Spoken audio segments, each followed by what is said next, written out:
دەم باش تەماشاوانی gelekî ji acardan bi xêrbên bu bername xwe bernameyekî xelekê tewarê me îro jî bi navû nişanin encamê lêkolînê lijna çaksaziya Serokê Herêma Kurdistanê. Beriya niha Serokê Herêma Kurdistanê lijneyekê çaksaziyê pêkîna bû ji bo ku dîvdaçûnê bu hemû saziyên fermiyên Herêma Kurdistanê bike ji aliyê xizmetguzarî projeyên xizmetguzarî ku heye çandê diyarda gendaliyê di nava vansaziyan de heye. Di encam de ku 174 dosyên gendaliyê jariyê barzanî ve bi lijnehan hati boşandin 110 dosyê jî yekîla bûne û daxwa jî hatiye kirin 53 kes bu hember dadgehê bêneşandin bi tuhmeta gendaliyê. Her wiha 95 berpir jî bi kêmterxim tuhmetbar dike. Her wa di gelek biyavên dîdamîna di bêyavê xizmetguzariyên tenduristî û derman da dibêje gelek evan kelûpelên dermanan ku li derve hatin hemiyê kes payarin û bi bihayekî gelek giran bi hawlatiyan hatine firotin. Her wa behsên dê jî dike ku li gendaliya mesatiha jî de wezareta çandinê di biyavî jî de ziyada royekî di wê çandî her li ser fermana Serokê Herêmê 397 mesatiha hatine hilweşandin. Gelek biyavendî bi taybetî tenderan da ew dibêje tender naşef naşefaftirîn wan dosyên hikûmeta Herêma Kurdistanê ne ku gelek cara ev tendere bi berpirsan hatine dan ku ev berpirsa jî hemî xwedî kompanya ne û bu cara yekemîn e temaşavanên nêja bi vî arasê û bi vî awayê ku ev dosyên gendaliyê bi vî awayê têne berçaf û lijne jî bêguman lijne Serokê Herêma Kurdistanê ku vê lijnê jî bandoriyê xwe hebe. Gelo ev encamên vê lijnê heye çandê li ser erdê waqa dê bihêne praktîzekirin. Bele Encamê lêkolînawê lijneyê çaksazî Serokê Herêmê Kurdistan ke doyînê der encamekanî derçûn û lew der encamane 174 dosye gendalî li layan barzaniya bû lijnê şandibû an ku nêrdirabû li duwatir 110 dosyeyekî bûnetewe. Her wiha dawaş kirawa 53 kesî din bi tuhmetî gendalî bidirête dadga. Her wiha 95 berpirsî jî bi kemterxem berpirs bêguman li pile ciyawazekan li nav hikûmetê Herêmê Kurdistan bi kemterxem ezanê li cêbecîkirtinî erkû îşekaniyan li pêdanî xizmetguzarî li şefafiyet li edayî îşekaniyan de. Yekem peywendîşman dastan hawreyê hemîşeyî bername dastan xan fermû. Em katet ber. Hemû katek. Bele. من دەستخۆشی لە حکوومەتی هەرێمی کوردستانکەم کە ریژنەیەکی پێکێنا بۆ ئەوەی کە چاودێری گەندەڵی بکایی دیکە گەندەڵی نەمینێ و کە ئەمانەیش گەندەڵیەکەن و ئەبێ بە سزای خۆیان بگەن و کە ئەو بێ و گەندەڵی نەمینێ وڵاتی ئێمەش بە پێشەواتێ و وڵاتانی دیکە و هیچ تاوانێکی دیکە نامینێت و ئەگە بێ و هەر گەندەڵی بەرە و پێشەوە بڵات وڵاتەکەی ئێمە زۆر دواکەوێت و بەڵێ لیزا لە شاری سلێمانی لیزا خان فەرموو. الو ئێوە بەڵێ ئێوارە باشتر بۆ تۆ سپاس. بەڵێ ئەگەر لەسەر سۆری بەنامەکەتان بدەم ئەگەر بیر لە چاکسازی بکاتەوە سەرۆشی هەرێم بابی لە لیژنەکانی نەکاتەوە بەڵکو با خۆی لە خۆیەوە چاکسازی دەست پێ بکە دەبروی ڕەنگە خۆی سەرچاوی ئەو هۆکاری و شتانە بێکە ڕوو ئەیات یعنی زۆر شت ڕوایە لە کوردستانە هۆکارەکەی سەرۆکی هەرێمە لەبەرەوەی ئەو سەرۆکی هەولێر و هۆکە تا ئێستا نەک سەرۆکی سلێمانی من بە سەرۆکی خۆمی نازانم هەت کاتی ئەو چاکسازی کرد هەت کاتوانی تاوانبارەکان بە ئەنجامی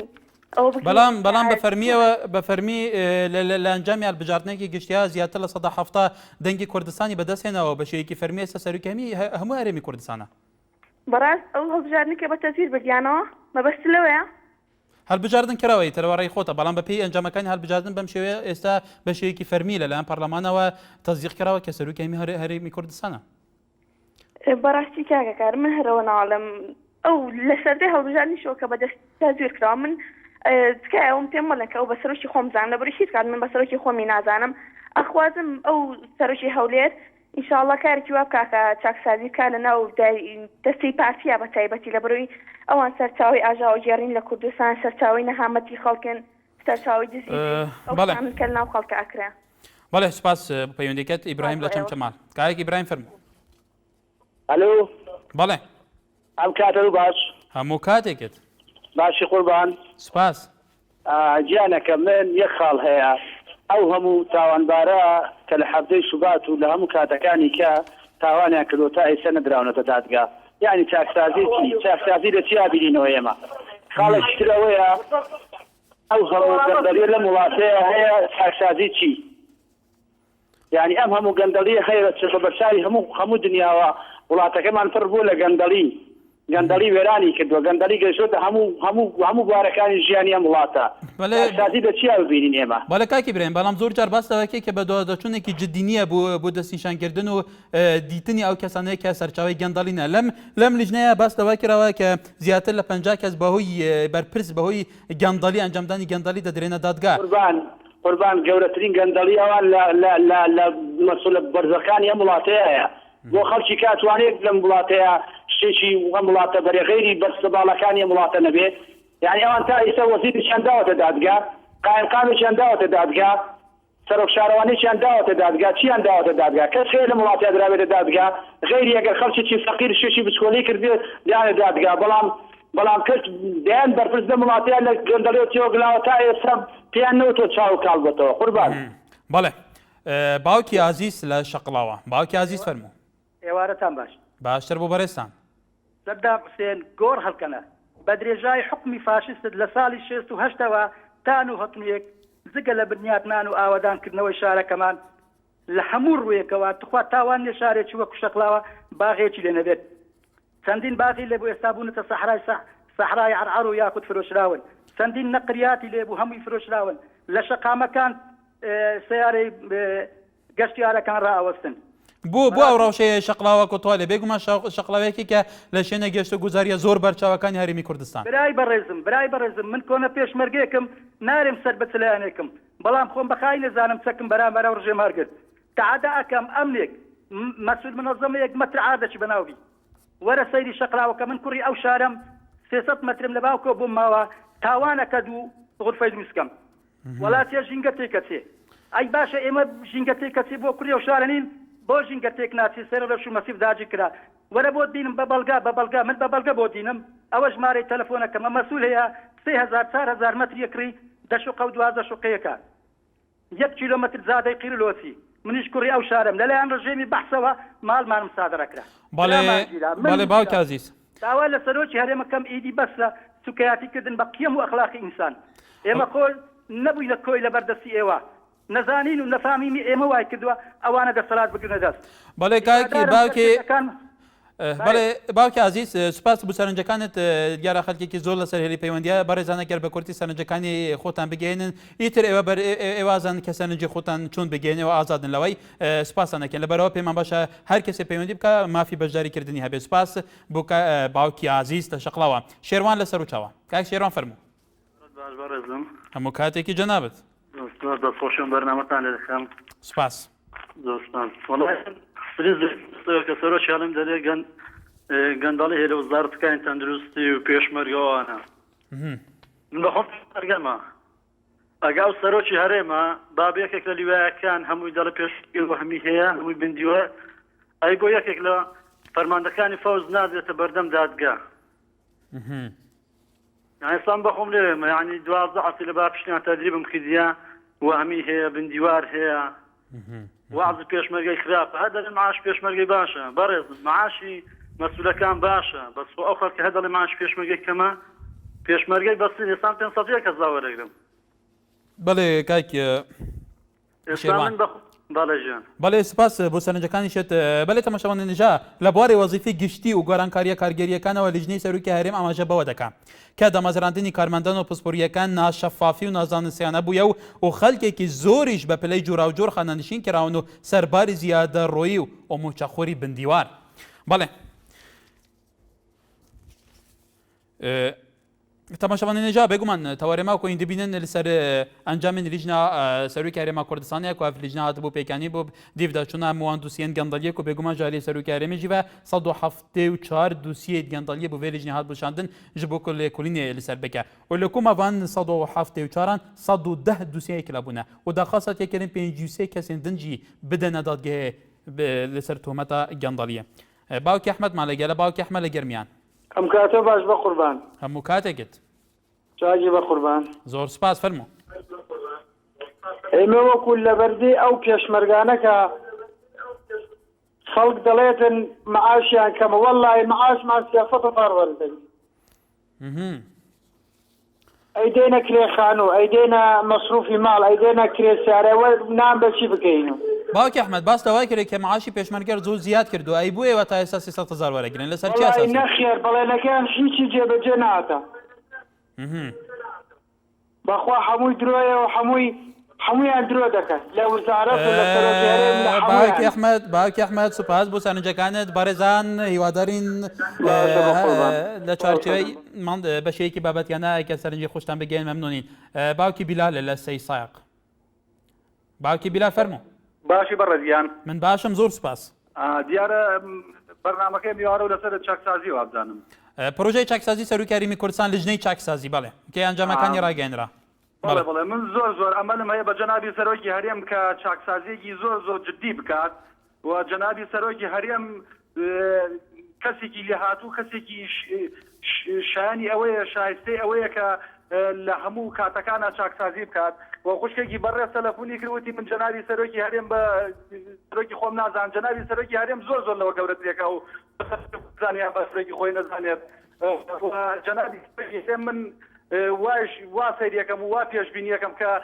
ئیشەڵا لەم بەم زوانە دەوڵەتی کوردی ڕابگەێنێت لەسەر دەستی جەنابی سەرۆکی هەرێم کاک مەسعود بەرزانی دەوڵەتی کوردی ڕابگەێنێت بۆ یەکەمین جار لە مێژووی تاریخی کووردا دەوڵەتی کوردی لەسەر جەنابی سەرۆکی دەستی جەنابی سەرۆکی هەرێم کاک مەسعود ڕابگەێنێت جا من هیوادارم ئەو کەسانەی کە تەلەفۆنەکەن زۆر لە حەدی خۆیان تێپەڕ نەکەن بە شتەکە نەبێ بە مناقەشەکاری لەسەر شاشی تەلەڤیزیۆنی تۆ جەنابی سەرۆکی هەرێم خۆی قورسایی خۆی هەیە لە وڵاتەکانە پێویست ناکە یەکێکی وەکو من تەلەفۆن کەم بڵێم من بە سەرۆکی خۆمی نازانم یان بە سەرۆکی خۆم نەزانم بە سەرۆکی خۆی بزانێ بە سەرۆکی خۆی نەزانێ و دەنگی خۆی هاوردۆ لە ساڵ 75 هاوردوو. بەڵێ باوکی بیلال لە سەی ساغ سوپاس بۆ سەرنجی تۆش شۆڕەش لە عەربەتەوە کای شۆڕەش فەرموو. کاتێ باش بەڕێزم هەموو کاتێکت دەستخۆش بۆ ئەو بەرنامەیە زۆر سوپاس. بەڕێزم دیارە بەو پرۆژەی چاکسازی لژنەی چاکسازی سەرۆکایەتی هەرێمە تەنها مەبەست لە دروستکردنی ئەم لیژنەیە ئەوە بوو کە سەرۆکایەتی هەرێم گەندەڵیەکان لە خۆی دوورخات و بیخاتە ئەستۆی حکوومەتی هەرێمەوە دیارە هەروایشی کرد ئەنجامی لیژنەکە هەموو گەندەڵەکانی خستە ئەستۆی حکوومەتی هەرێم بەڵام ئایا لە سەرۆکایەتی هەرێمە گەندەڵی نییە من پێم وایە گەندەڵیەکان بە زۆری لە سەرۆکایەتی هەرێمایە ئایا داگیرکردنی سەیرانگاکان سەری ڕەش و مەسیح سەلاحەدین کە مڵکی گشتیە ئەمە گەندەڵی نییە ئایا بەخشینەوەی پلە و پایە بە کوڕ و بە برازەکانی خۆی ئەمە گەندەڵی نییە ئایا داگیرکردنی هەموو شوێنە گرنگەکانی هەولێر ناو بازاڕی هەولێر کۆمپانیەکانی هەولێر ئەمانە هەمووی لەژێر دەسەڵاتی خۆیانە لەژێر دەسەڵاتی سەرۆکی هەرێمە ئەمە گەندەڵی نییە ئایا تەسلیم نەکردنەوەی بەرپرسی لقی چوار بە دادگا کە مەسعود بەرزانی ئەتوانێت بە یەک بڕیار میهێنێتە دادگای سلێمانی ئەمە گەندەڵی نییە من پێم وایە گەندەڵەکان بە زۆری لە سەرۆکایەتی هەرێمە نەک سەرۆکایەتی حکوومەت. بەڵێ کاک شۆڕەش سوپاس بۆ سەرنجەکەش پارتی لە هەولێرەوە بەڵێ پارتی کاک پارتی. سلام علیکم. عەلەیکم ئەسەلام. ڕێزمان هەیە لە بەرنامەکەتان. ئێمەش ڕێزی تایبەتمان هەیە بۆ جەنابەت فەرموو. بەرنامەکە زۆر مهم و زۆر گرنگە. ئەی فەرموو سەرنجی خۆشت بڵێ. خۆشنی ئەم پەیوەندینەکەم بۆ مەرناگیرێ. بەڵێ. کاکە مەسەلەی گەندەڵی ئاسیای هەموو گرتوێتەوە ئەمەش بەشێکین لە ئاسیا. هیوادارم ئەو گەندەڵیە کۆتایی پێ بێ بەڵام کۆتایی پێ نایە و هەزوو بەسە من سرنجەشکم هەیە زۆر نیگەرانی کرد و بەڕاستی مەوزوعی ئەو لێبوردنی گشتی بەڵێ ئەویش یەکە لە گەندەڵەکان کە ئەو بڕیارە لە 2010 دەرچووە حتا ئێستا تەنفیز نەکرایە هەموو ڕۆژێک دەیکەنە بواری دەنگدان و هیچیش هەموو ڕۆژ دەیکەنە بواری ئەگەر لە ڕێگەی کەناڵەکەتانەوە داوا لە بەرپرسان بکەن بەشک و ئەو قەرارە جێبەجێ بکرێت تەنفیز بکرێت کاکە خەڵکی وا هەیە ژنەکەی منداڵەکەی هەمووی ڕۆی تەفریش بوو یانی تووشی بەڵگای پارتی پێم وایە ئەمڕۆ پەرلەمانی کوردستان لە دانیشتەکانی خۆدایەکی لەو تەوارانەی کە باز بکرێن بازکردنی لێبوردنی گشتیە کە مەدەمێک کە چەند ساڵێکم لێبوردنی گشتیە دەرنەچووە و لەوانێ زۆر لە زیندانیەکان مستحقەوان بکە لێبورینە بیانگرێتەوە جارێکی دیکە بگەرنە ناو کۆمەلگا. بەڵێ سوپاس بوو سەرنجی جەنابەت ڕێبوار لە شاری سلێمانی کاک ڕێبوار فەرموو. کاتت باش هەموو کاتێکت دەستخۆشی بەرنامەکە لێکەم زۆر سوپاس. بەنسبەتەوە تەورەوە من باوەڕم پێی نییە کە خۆشیان باوەڕیان پێ نییە ئەمە ئەو حەزم کرد تەوەرێک کێش دروستکە لێرەیە کێشەی کارەبا ئەساسی ئێمە کارەبایە جارە باش کێشەی کارەبا چارەسەر بکرێ ئەجا بکەوینە سەر کێشەکانی تر و داواش لە جەنابتانەکەم تەوەرێک دروستکەن بۆ کێشەی کارەبا. بەڵێ کێڕێبار لەسەر کێشەی کارەبا بێگومان زۆر تەوەرمان هەبووە و سەرنجی توش بەتایکی لە بەرچاوەرە گرنگە لەی سوپاسە پۆڵا لە شاری سلێمانی. دەست خۆشتان لێتم. سپاس کاک پۆڵا بەڵێ جا فەرموو. زۆر سپاس بۆ بەرنامە جوانە. خۆشحاڵم هەرچی چاکسازیە بکرێت لای هەر کەسێک بێت زۆر شتی باشە وابێ پشگیری چاکسازی بکەین بەڵام هیوادارم کەەوە ئەو چاکسازیە بەس لە خوارە نەبێت لەسەرەوەش بێت ئەگەر مدرعامێک بۆچی وەزیرە وەزیرێک زی کرد بێت شتێکی کرد بێت بینە سەر تەلەڤیزۆن سەیب تاشن جارە دوو جار کەسی کەرزی ناکات و دەستخۆشی لە بەرنامی چاکسازیەکەم. سپاس. سپاس بۆ بەرەزت ڕەمزی لە باژارێ دووکێ کاک ڕەمزی کەرەمکە. چاوانی باشی؟ ئەس باشم گەلێک سپاس. بێزانەت پرسیارێک. بەڵێ. نسبت وزیر اوقاف وزیر سرمال رشدی بریار دو و عذاب خینیت المانه بزحمت چیزی در کس کاک ڕەمزی وەزیر ئەوقافی کاروبارە نووریە هەرێمی بەریا چندێکی سەردانە باژارە دووەکێ کە بۆ جەیەکی ji بەرچبێن کەناڵە NRT li ser vegeriana Malalaşê gotarbêjê mizgefta ew ê got bî eke televîzyona xwe kim têda pisyara min bigeyî dal bersiva min bigeyî ew ê got bî di demekê diya di demek ku dem destnîşan nekiriye wetî bes di demên bên de ew ê bû gotarbêja mizgefta Salahdîn vegerî te بله والله مگو بسیاره که دیش برای خاکم کار چیزی زوانی کن اوی وعده وگرین تا بس دم بالضبط دست نشان نکریا یا بله دی باشه ممنون برام سپاس برزی کاک محمد چم چمال کاک محمد فرمو ام قاعد بازار يزم همو کاتکت تشاو كم يولام قصيش نفسر توري امر دانيا بلا ما نسر سلفي اقار قصكم اگر بكرتي دس خرج والله الا تقريبا لبارك ماني حوتوا يما هي ما تسليم كردوا كتابي اقاري ما تسليم كردوا حتى اساق ما اسمع ما غنى كردوا او باريس الفيا يتداول حكومتي هريكم داوكم لا سروكي هريم بازوترين كات او كيشمان بو تاع سركار بالك كاك محمد بيما هو راگرتني سلفي عقار لبر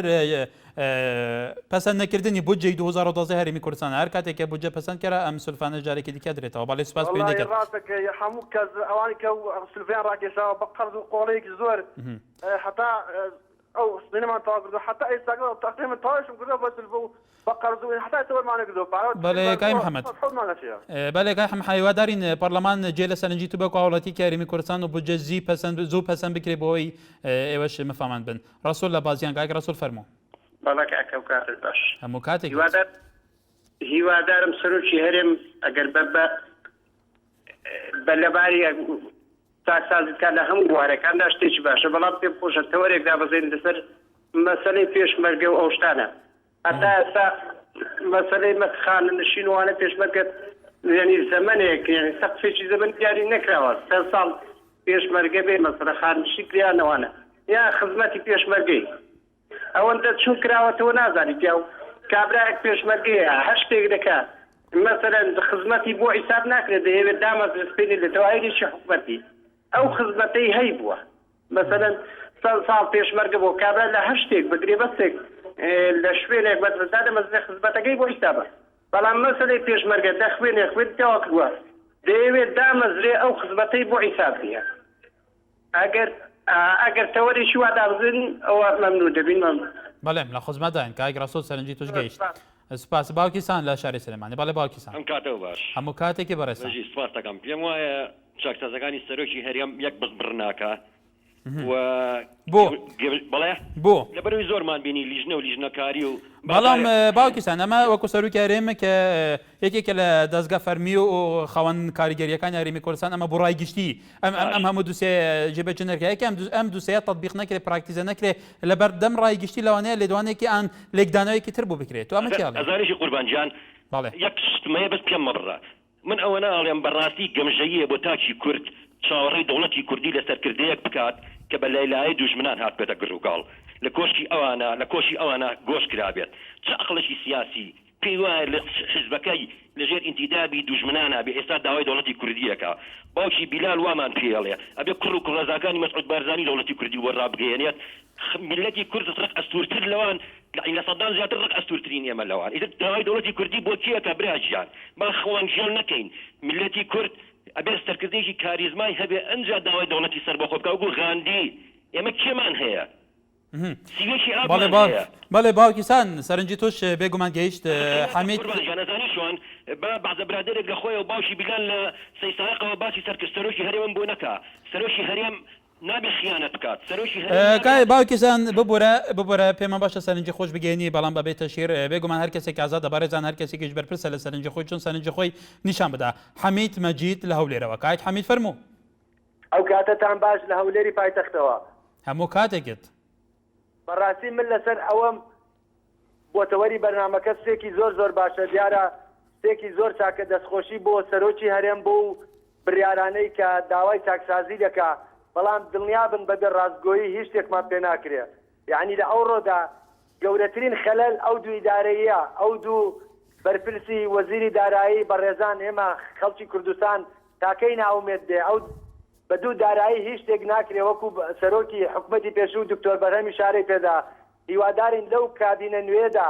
ئێمە نابێت چیتر بە عەقڵێتی ناسرەدین شای قاجار حکم بکەین حکمڕانی وا ناکرێ بەڕاستی ئێمە میلەتێکین لە بواری کارجێڕی و بەڕێوەبەراتیدا زۆر لاوازین بە هەندێک جیاوازیەوە ئێمە 5 ملیۆن کورد کە لەم هەرێمە دەژین وەکو گەڕەکێکی تاران وایە با بە ئێستا تاران زیاتر لە 20 ملیۆن کەسە دیارە هەندێک جیاوازی هەیە بەڵام بوارێکی باش هەیە شکر بود زەمان هەیە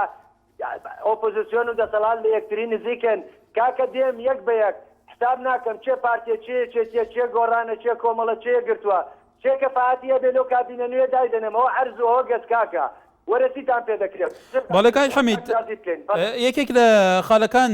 لە بەشێکی تر لە دەرەنجامەکانی بێگومان ئەو لیژنەی بارزانی ڕەخنە لە بودجێ هەرێم دەگرێت کە شەفاف نەبووە و ئیدارەی کاریگەری لەسەر چوونەتی دانانی بودجە هەبووە بێگومان ئەمانە بەرپرسی یەکەم و دووەم و لە هەرێمی کوردستان کابینەی پێنجەم شەشەم ئەو کابینە حوتەمی شات هەر باس لەوای کرێن کە بودجە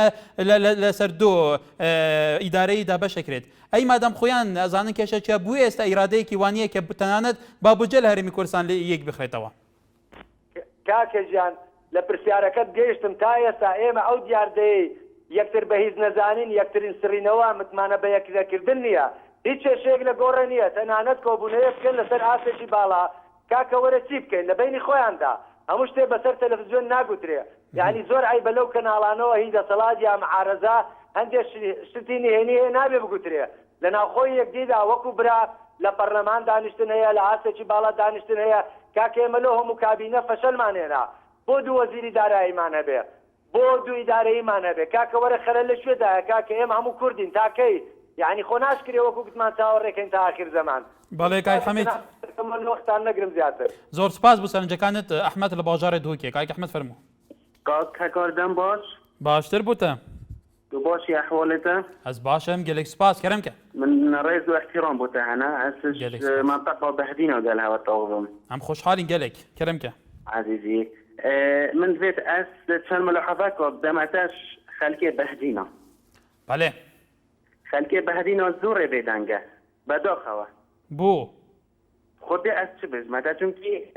چند عشیرت کن المنطقه آیا خلک بهدینه بدنگش برهنده کو اداره دبره باش خدمت خلکی که تو خلک هیچ کی مکاسکنینه جبرهنده آن خلکات که چق بسته کردن و دور پیش کردن و ارادات که لواس کردن برهنده بو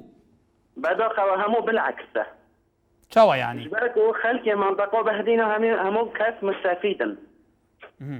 مستفيدا ناغفن چونکه هورا بوتتن هموت بيدنگن كواتا اگر كسك احتجاجك بكتو دنگ خود جبركو كو بيوس خدماتوي نايتك يعني ديناتا خلك بعدين بجشتي همي مستفيده وباراهنا ويتربان كز ديناكت شكلك يا عم عندك فقيرة نوبده هاي نشن دنگ خو بلنتان چونكه واسطه نينن بقوات النشن بوغبن اهو مثلا خلك بهدينا اسوطات بينم يعني بونمونا نكات منطقه كي ار اودا أميت منطقة كيارودا تهش ما هي كوك بله كاك أحمد كرم كه إنه كمنطقة بهدينا دا بحث منطقة كيارود كامل دهوكه شاخه الشارع اتنية تهاتينا تابليت كرن غير كرن بلد يقرار بدي همياش كن نذا بو گوتی دشنیکا تأسیس آبدانن باشه او اندازیار بلدیه ایشوی چپا اگر جاودانه که حکمت آمه که یعنی بوچی مراقب السر شارع اینا کد شارع هاته چکرن میلیون دینار لی چون پا چله هات بوچی رابن شارع ایشکن نوست جبر که دا هندک مسئول جد مستفید بن دا جارع که دیبشکنن و پارکی بطالت کنه آها بله که احمد که واتا اجی سرنجاتا گشتم که بوچه خلکی اکو بنریناتا بوچه خلکی بیدن گل دبارا بهدینا گلی سپاس بو سرنجاتا ایبار باش سوز لدربندی خانوا بله سوز خان فرمو ئەم کاتۆ باش هەموو کاتێکت دەستخۆشی بەرنامەکەتان لێ بە هیوای سەرکەوتن بۆ تۆ بۆ تەواوی کارمەندەکانتان زۆر سپاس بۆ تەوەرەکە زۆر جوانە و لە جێگەی خۆیەتی وڵای من هیچ بڕام بۆ لێژنە ساخسازی نییە چکە ئەم وڵاتە لە قەیرانێکایە قەیرانەکەش گەندەڵیە گەندەڵی سەرتاسەری هەرێمی گرتووەتەوە بە بڕای من سەرۆکی هەرێم پێویستەکە لە خۆی لە دار و دەستەکەی دەست پێ بکات تاوەکو ئەگاتە بچووکترین و مناڵترین ئەندانی خێزانێت تاوەکو گەندەڵی بنبڕکە ئەو خۆی و چواردەورەکەی بە کوڕەکانی و بە بنەماڵەکەی و بە کەسوکارەکەی ڕوومی گەندەڵە ئیتر لیژنەی چاکسازی چی دروستەکە سوز خان زۆر جا باسەوەیەکێک کە بەداداچوون نییە پێتوان نییە ئەمە هەنگاوی یەکەم بێ هەنگاوێک بێ بەداخەوە سوز دیارە لەسەر خەت نەما پێشی بێنەبەرێ تەماشاوانە نیژە لەسەر هەمان تەوەر بەردەوامە بین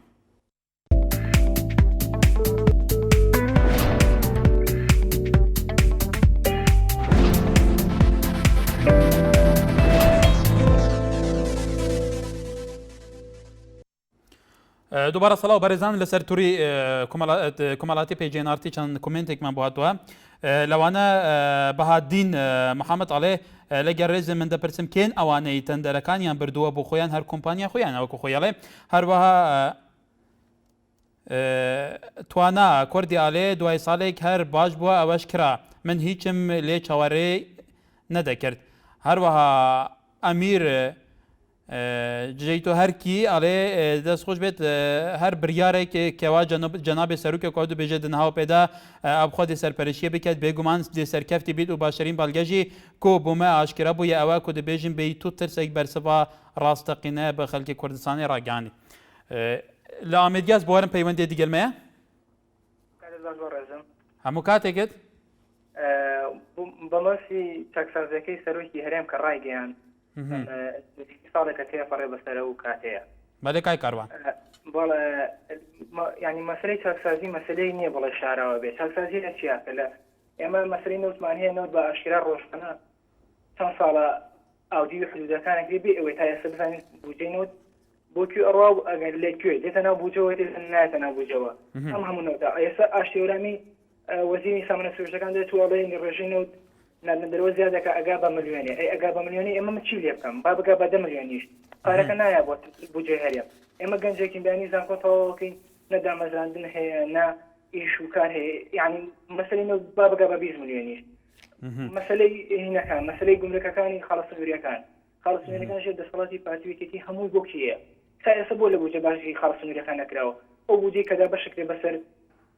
هەموو وەزارەتەکان هەم بودجەکەیە کە لە بەغاوەتێک بۆ باسی بودجەی خاڵسنووریەکان بەڵێ کای کاروان بەڵێ کای کاروان سوپاس بۆ سەرنجەکەت بەرەزان یەکێک لەو باسانەی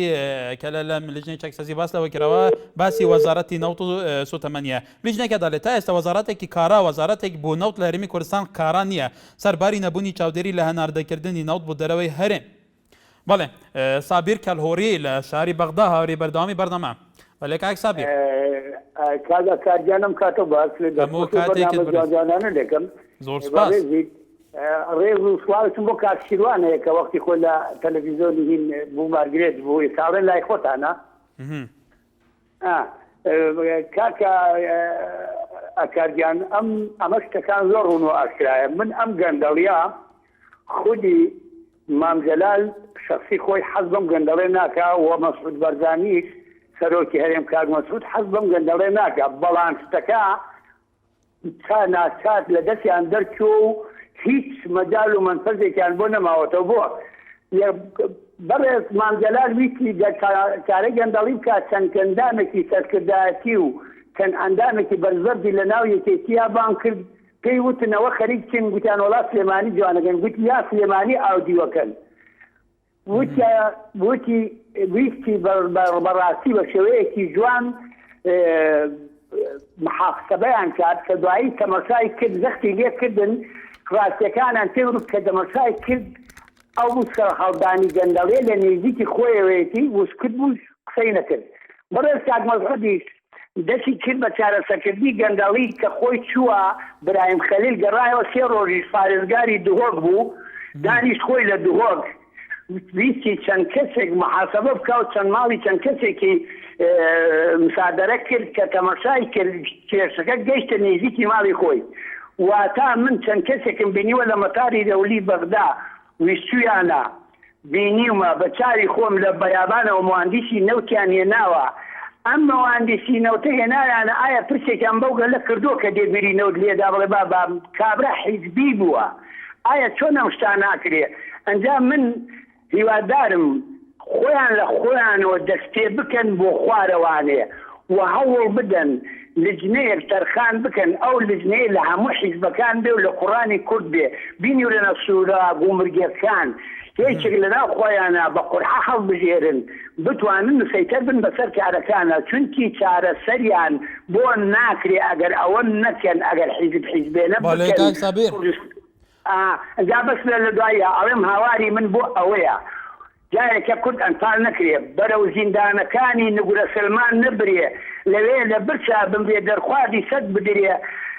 لەوێ لە برسا بمرێ دەرخوادی سەد بدرێ ئەی خودای مرۆڤایەتی چۆن ئەمە قوبوڵەکرێ خۆبیستان کیچانی کورد چۆن بن ئەفرۆشێ وان لە شیاری میسرا لەوێ ڕقسیان پێ ئەکرێ گەورە پیاوانی عەرەب پارەکەیان وەرەگرێ ئەڵێن لە پاش ئەم خوێنە لێرە دزی ئەکرێ هیوادارم واز بێنن بەرسیلەمان بێ بەترێ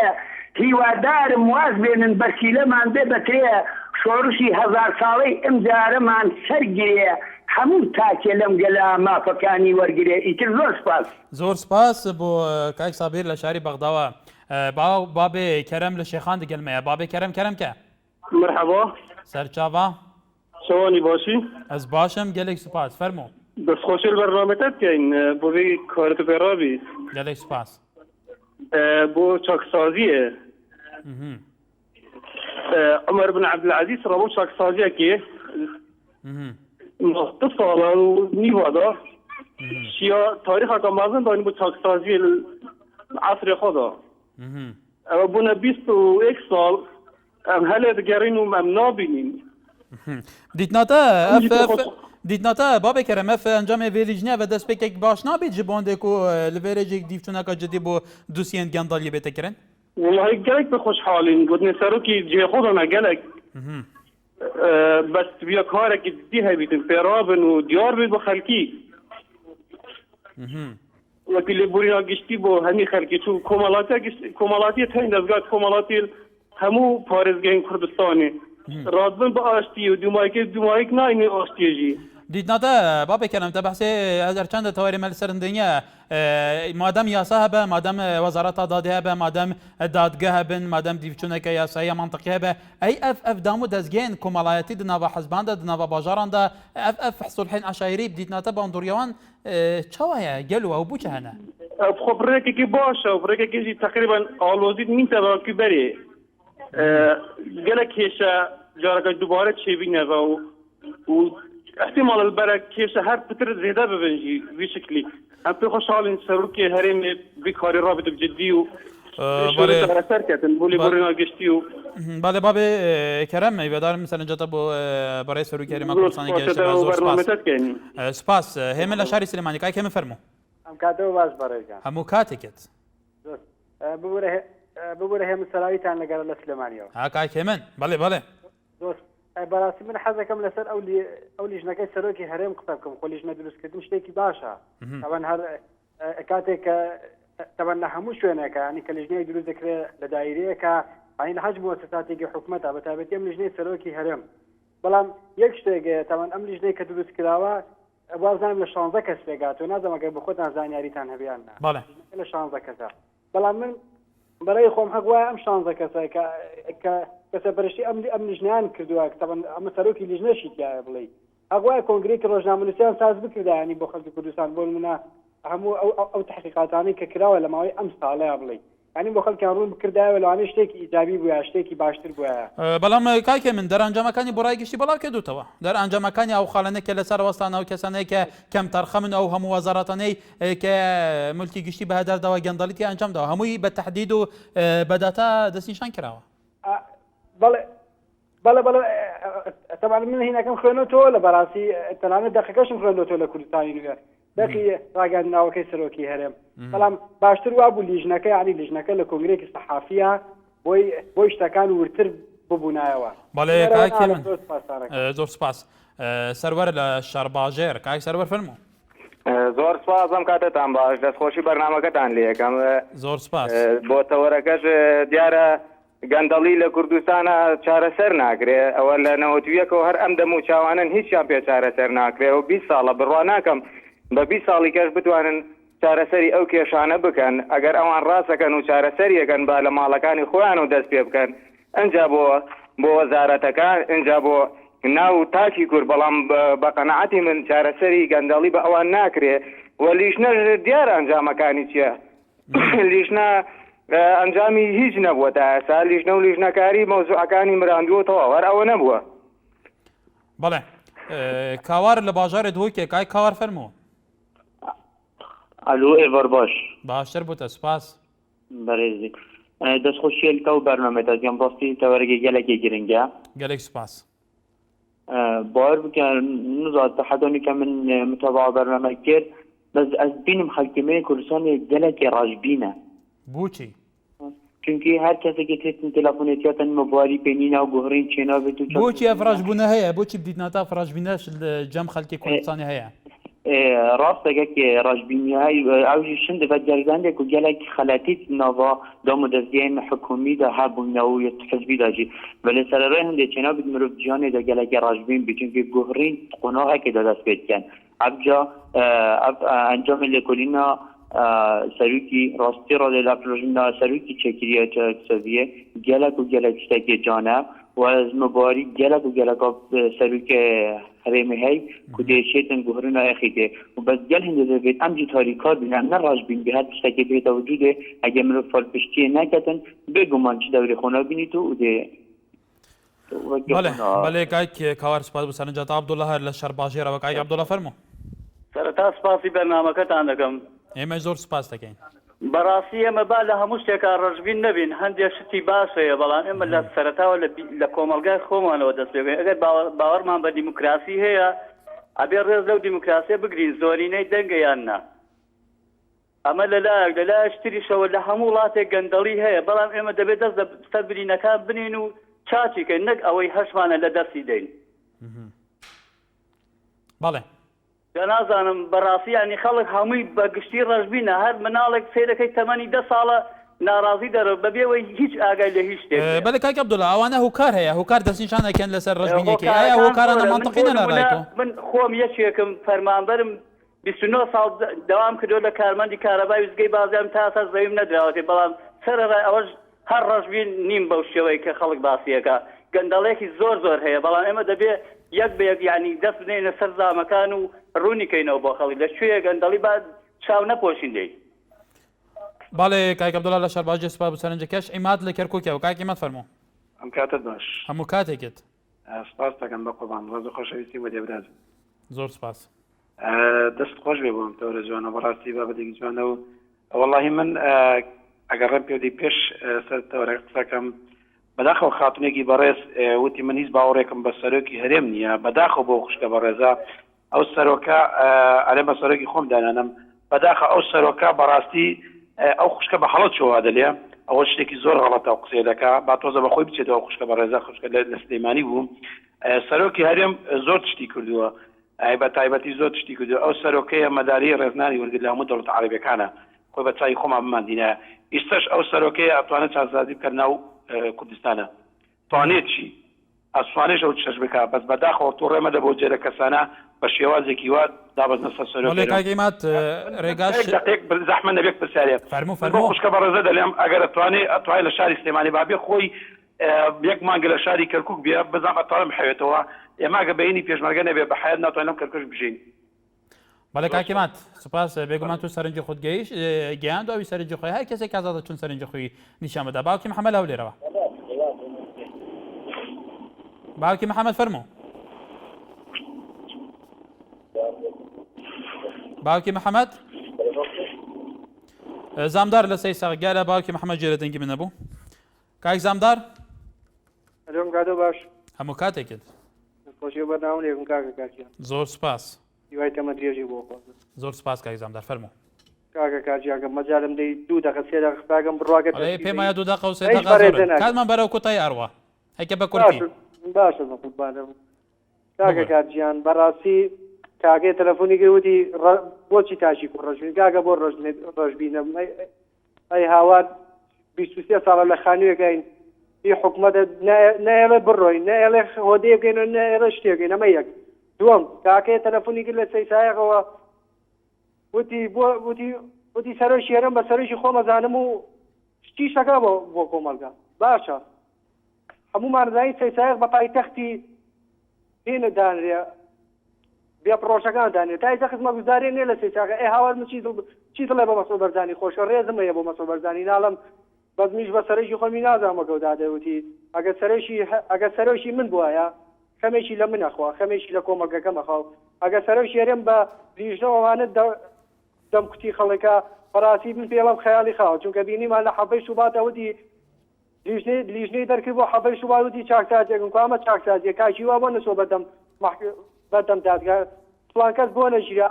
ئاسۆیشەم هەموو چووە سژنەوە من برادرمەی لە سژناوتی لە ژووری بەرەبەری سژنا دانیشتووە بە 6 حیمایەوە ئەمە چی سژنەکەی هاوارە ئاخ من دڵ بەچی سەرۆشی خۆشکەم. باڵێ کای زەمدار کاکە کات کای زەمدار کاتمان بەرەو کۆتای ڕاگە قسەکانی خۆت 20 ثانیە کاکە کاتجیان باڵێ فەرموو. ئەو کاکەی لە سەیسایەکەوتی سەرۆشی هەرێم لە وڵاتەکانی ترا قورسایی خۆی ئەگە قورسایی خۆیە با لە حەبەی شوباتە ناچوو بۆ ئیتاڵیا ئێمە گۆڕیەوە بە مەدالیەک زۆر سپاس بۆ تۆ. بەڵێ سپاس بۆ سەرنجەکەشت تا لە شاری سلێمانیەکەی تا فەرموو. کاکەم کاتۆ باش هەموو کاتێکت پێشەجی دەستخۆشی بەرنامەکەتان لێکم گەلێک سوپاس. وەڵام من پێشەجی جارێک یەک پرسیارم هەیە ئایا ئەم کەناڵی ئێنارتیە چێ خاوەنێتی لە ناو بازارە و لە ناو خەڵکە هەر کەسە قسەیەکەکە ئەتوانین بەڕاشکای بڵێ چێ خاوەن وڵی کاک تا توش بە لەوە دڵنیابی کە کەناڵی نالیا بەس ئانکۆ ئێنارتی بەس کۆمپانیا نالیا خەواندارێتیەکە لەبەرەوە هەر کەسێک قسەکە هەر تەناقوضاتی زۆر لە قسەکانی خەڵکەیە هەر کەسێکە لە کەسێکە لەوەیە هەر کەسێک بە تۆیوە تەحدیتی فلان و فلان کەسە و کاتە بدەن بەس ئێستا ئێمە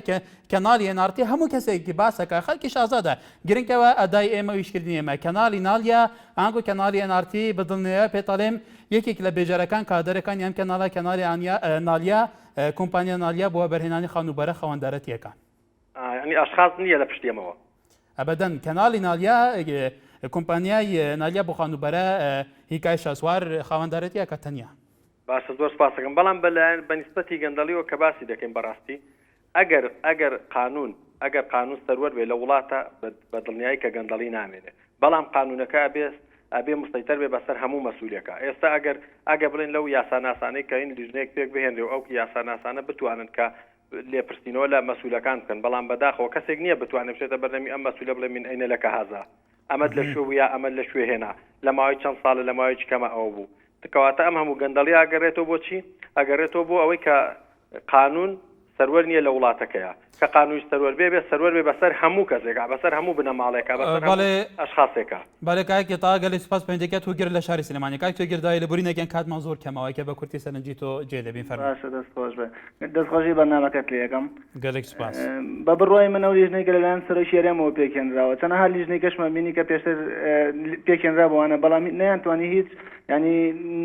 بچووکترین شتێک لە هەرێمی کوردستان چارەسەر بکەن. بەس پێ تۆیە قۆناغی ئێستەوە کە قۆناغە بێ بەتایبەتی قۆناغی ئێستا کە ئۆپۆزیسیۆنە ئێعلامێکی ئازاد هەیە و مەلەفەکان ڕۆشن نەکاتەوە زانیاریەکان لەسەر کوی سیستەمی ژیان لە کوردستان ئەخەتە بەرچاو پێ وایە ئێستەوە کاو جارە بێ بە بڕۆی من ناتوانین ئێستا بڵین قەرار لەسەرەوە بین کە بڵین ئەمە ئەتوانێت یا ناتوانێت بیکات بەڵام ئەگەر بێت و